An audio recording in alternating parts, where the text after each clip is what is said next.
Alhamdulillah wassalatu wassalamu ala sayyidina Rasulillah amma ba'du.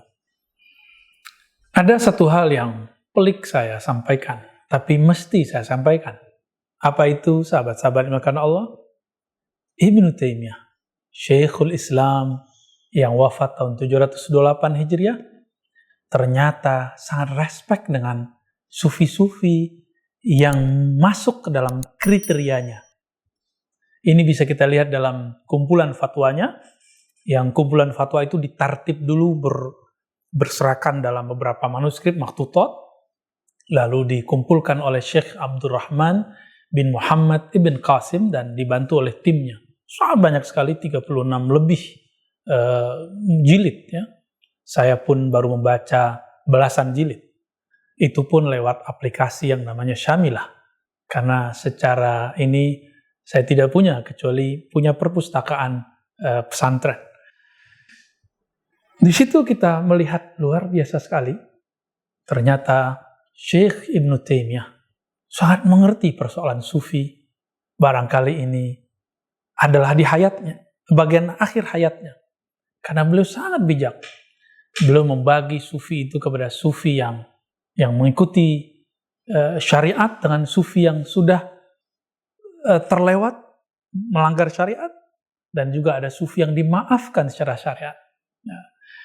Yang pertama itu seperti Syekh Abdul Qadir Jilani, Al-Junaid, seperti Imam Qushairi, dan ternyata beliau mengkhatamkan kitab Qushairi ka'annahu qad hafizahu. Saya boleh mengatakan seakan-akan Syekh Ibnu Taimiyah hafal risalah Qushairiyah yang tebalnya lebih tebal dari kitab ini yang saya punya, Sirrul Asrar.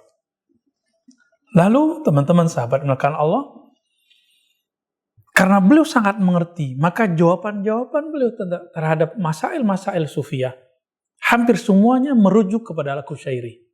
Ini terlihat ketika beliau ditanya, "Wahai Tuan Syekh," kata Ibnu Qayyim, "manakah yang lebih afdal, istighfar atau la ilaha illallah? Bukankah ada hadis afdalul dzikri la ilaha illallah, zikir yang afdal la ilaha illallah?"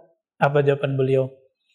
"Jika pakaianmu kotor, kamu pakai dahulu atau kamu cuci terlebih dahulu?" Itu adalah pertanyaan yang dinukil di dalam kitab Risalah Qushairiyah. Jawabannya tentu dicuci terlebih dahulu baru kita pakai. Istighfar dulu baru kita la ilaha illallah. Itu maknanya. Beliau sangat mengerti uslub ini.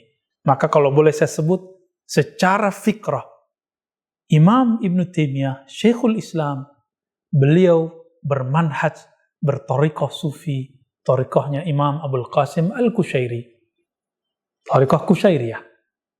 Yang torikoh Qushairiyah ini belakangan dianut oleh Qadiriyah, Naqsyabandiyah, Syaziliyah, Ba'alawiyah, dan torikoh-torikoh yang lain. Lalu ada jalur yang mengagetkan. Syekh Muhammad Hafiz At-Tijani dalam risalah-risalahnya dan syekh-syekh yang lain menemukan jalur lain beliau yang ini dinukil dalam beberapa majalah ilmiah tentang sanad hadis di Mesir beberapa waktu yang lalu, bahwa Syekh Ibnu Taimiyah terhubung kepada murid-murid dari Syekh Ibnu Qudamah dan Syekh Ibnul Jauzi. Mereka berdua adalah Hafiz Al-Faqih, adalah murid langsung dari Syekh Abdul Qadir Al-Jilani. Maka beliau tidak pernah meragukan kesufian Syekh Abdul Qadir. Bahkan di 2 jilid di Majmu' Fatawa, beliau bertindak seakan menjadi pensyarah, pengurai kalam-kalam hikmah dari Sidi Syekh. Dan yang paling membuat saya takjub, beliau menyebut Syekh Abdul Qadir dengan sebutan Sidi Syekh, Tuan Guru. Dan menyebut doa belakang nama yang kita sebut taqaddus, qaddasallahu sirrah, atau kuddisa sirruh.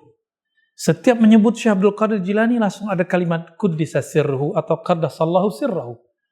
Teman-teman yang dimuliakan Allah, ini tidak ada kecuali di kalangan sufi. Tidak ada tradisi mentaqadduskan seorang alim, seorang tokoh kecuali di kalangan sufi.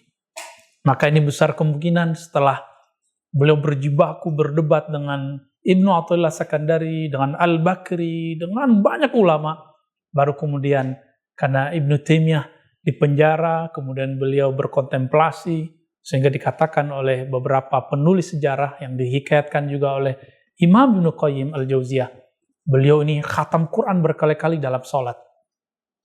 Dan yang paling jelas teman-teman, pengakuan Ibnu Qayyim al-Jauziyah. Silakan buka kitab beliau Al-Wabil As-Sayyib.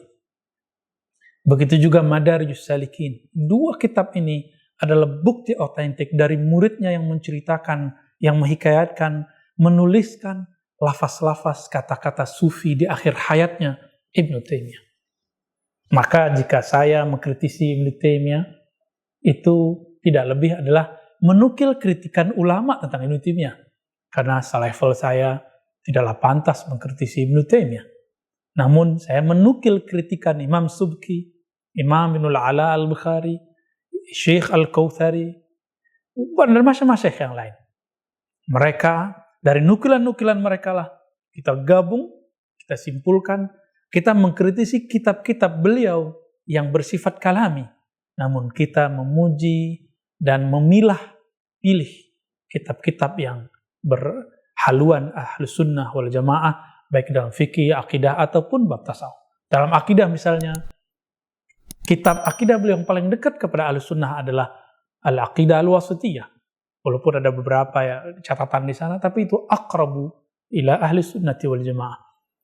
Maka sahabat-sahabat yang dimakan Allah, jangan heran sesekali kita akan buka kajian kitab Al-Wabil As-Sayyib, Madarijus Salikin. Madarijus Salikin dapat diartikan maqamat para salik. Salik istilah sufi. Salik orang suluk. Maka ke depan kita akan eksplorasi kitab-kitab tersebut, akan kita bawa, kita akan tunjukkan kepada teman-teman saudara yang karena Allah. Inilah kesufian Ibnu Taimiyah.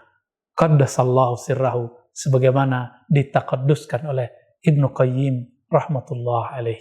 Assalamualaikum warahmatullahi